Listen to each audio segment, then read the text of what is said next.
एक बार फिर आप सभी का स्वागत है। देखिए, लोकसभा चुनाव की तारीखों का आज होने वाला ऐलान। वक्त होगा दोपहर 3 बजे, जब चुनाव आयोग की प्रेस कॉन्फ्रेंस होगी और ये जानकारी निकलकर सामने आ जाएगी। ठीक बचे हैं 4 घंटे 29 मिनट और चुनाव आयोग तारीखों को बता देगा, तारीखें ऐलान कर देगा।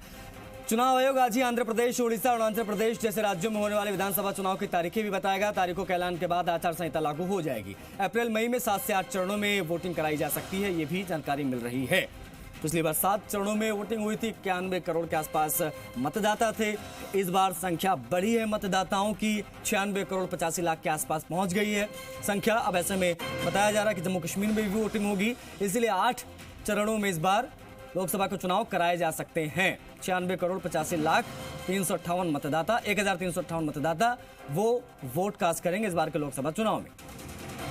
आंकड़े हम आपको बता रहे हैं, समय हम आपको बता रहे हैं। समय होगा दोपहर के 3 बजे, जब चुनाव आयोग प्रेस कॉन्फ्रेंस करेगा। राजीव कुमार जो कि चीफ इलेक्शन कमिश्नर है वो और अन्य 2 आयुक्त प्रेस कॉन्फ्रेंस करेंगे और पूरी जानकारी साझा करेंगे।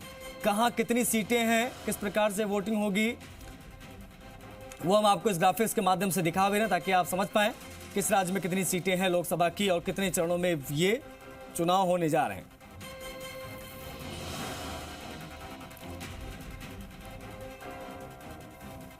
राजस्थान की 25 लोकसभा सीटें, उत्तर प्रदेश की 80 लोकसभा सीटें, मध्य प्रदेश की 29 लोकसभा सीटें, हरियाणा के 10 लोकसभा सीटें, दिल्ली की 7 लोकसभा सीटें।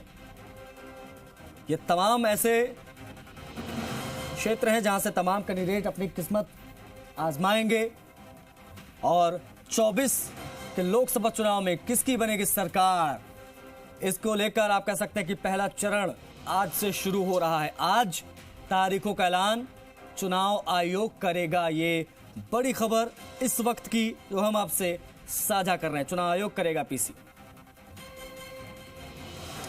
शशि मोहन शर्मा हमारे वही सहयोगी कनेक्ट हो गए। शशि, अब ज्यादा वक्त रह नहीं गया, 4 घंटे 27 मिनट और कुछ सेकंड्स, उसके बाद में लोकसभा चुनाव की तारीखों का ऐलान हो जाएगा। क्या जानकारियां मिल पा रही हैं, किस प्रकार से होने जा रहा है इस बार का लोकसभा चुनाव?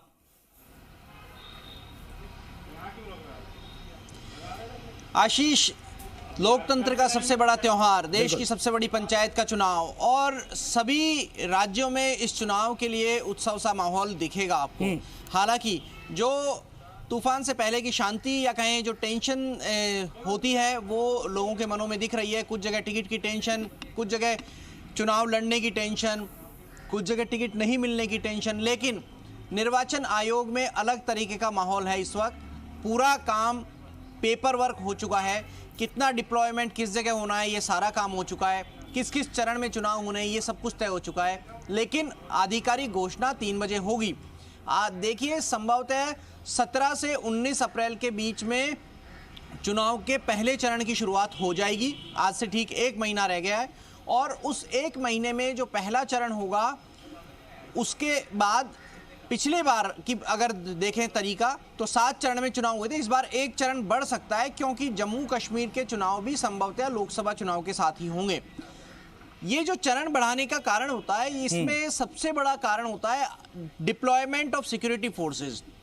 क्योंकि देश में एक देश जब एक चुनाव की बात होगी तब भी सिक्योरिटी फोर्सेस का डिप्लॉयमेंट होगा, लेकिन तब ईवीएम की जरूरत ज्यादा पड़ेगी क्योंकि सब राज्यों में विधानसभा चुनाव भी उस वक्त साथ में होंगे।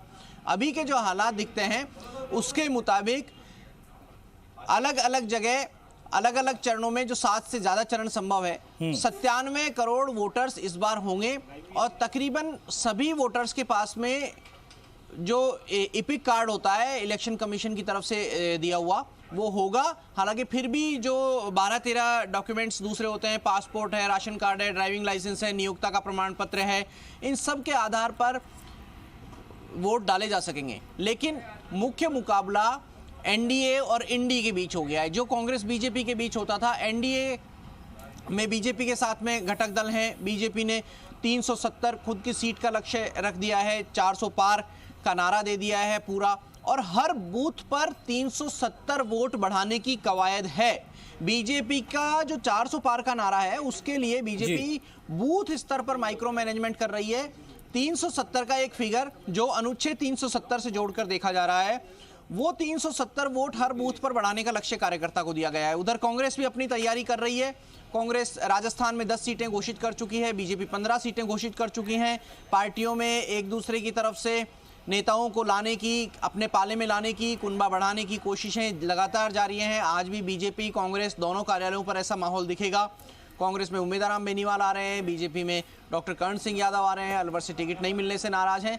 लेकिन जो इलेक्शन कमीशन ऑफ इंडिया की तैयारियां हैं या राजस्थान में मुख्य निर्वाचन अधिकारी प्रवीण गुप्ता की अगुवाई में जो तैयारियां हैं, वो अपनी तरीके से मुकम्मल तैयारियां होने का दावा कर रहे हैं। प्रशासनिक अधिकारियों की तैयारी इस लिहाज से महत्वपूर्ण है कि अब जब इलेक्शन की मॉडल कोड ऑफ कंडक्ट लग जाएगी तो ट्रांसफर पोस्टिंग नहीं हो सकेंगे।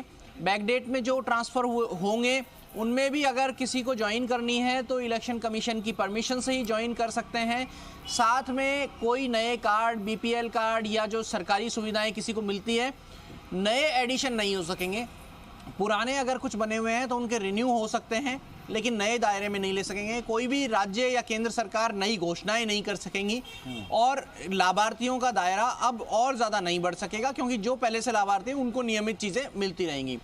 खास बात यह है कि इलेक्शन कमीशन इस बार वीवीपैट देगा सभी वोटिंग मशीन में। ये पहला लोकसभा चुनाव है जब सभी ईवीएम्स में वोटर वेरिफिकेशन प्रिंटेड स्लिप मिलेंगी। उसके जरिए वोटर ये इंश्योर करेगा कि उसने जिस पार्टी के चुनाव चिन्ह के आगे या प्रत्याशी के आगे वोट बटन दबाया है, वोट उसी पार्टी को गया है। और हर जगह जीपीएस सिस्टम से ईवीएम की जो ट्रांसपोर्टेशन है उसकी मॉनिटरिंग होगी कि कहीं रुक तो नहीं रही है, रुक रही है तो किस जगह रुक रही है, कितनी देर के लिए रुक रही है, क्या काम है। ये पारदर्शी इलेक्शन कराने के लिए, संपादित कराने के लिए ज़रूरी है कि कहीं भी ईवीएम में छेड़छाड़ की गुंजाइश या किसी तरह के सवाल उठने की गुंजाइश ना रहे। पुख्ता सुरक्षा व्यवस्था होगी। हालांकि इलेक्शन के लिए कर्मचारियों को ट्रेनिंग देने का सिलसिला चल रहा है। इस बीच एक प्रैक्टिकल चीज़ ये भी है कि कई कर्मचारी जो नहीं जाना चाहते हैं, अब किसी को अपने माता पिता की सेवा करनी है, किसी के घर में कोई बीमार है, वो सब सर्टिफिकेट भी बन रहे हैं, ड्यूटियां कटवाने के लिए आवेदन भी लग रहे हैं। वो सारी चीज़ें एक प्रक्रिया का हिस्सा होती हैं। कई बार आदमी इसमें इन्वॉल्व हो जाता है। जी शुक्रिया आपका शशीन, तमाम महत्वपूर्ण जानकारियों को साझा करने के लिए। तो आपको बता दें कि